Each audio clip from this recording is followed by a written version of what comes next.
Pwede hartigson mo na siya actually ang breeding ground nga pwede kayo kang ilaraw siya awa. Pag maigo kag wali, wala ka gipanasakitan, ginatawag ka nilo, layo na kayo ka. Kunya pag human mong luod lagi ta kung maigo ta sa wali, the Lord is want to reach out to you.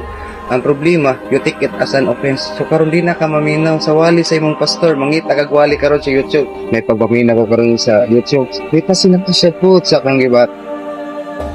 Unang pagmuwali mong pastor, di na ka maminaw, pero na sa YouTube kusukay ka magkot-kot. Huwag ka nang nagwali sa YouTube, okay man na sila, anointed po na sila. The only issue is wala sila kailan mo ang imong pastor na share responsibility nga bantayan ka. Mo ganing gitawag sila mga magbalantay kay himantayon gid na kay kung dili na magbantay imong pastor ay ngano nagpastor pa man sila at the first place. Mo ganing na pastor sila para na magbantay, kumusta naman ka, asa naman ka padulong, di ba ang magbalantay karnero na si dalang staff. Kanang staff nila, ang tumoy ana straight, ang pikas tumoy ana is naikawit. Ang purpose ana katong straight mo'y ginagamit pag lead nila sa mga karnero. Ang kanang pikas nga naikawit, pag naimoy mo si mang kawiton, pag ikaw ang kawiton masuko man, gusto ka pasagdan lang ka ni Lord. Kawiton, gigaayo lagi dira. Whenever igsoon nga ikore ka sa imong pastor, ginakawit ka.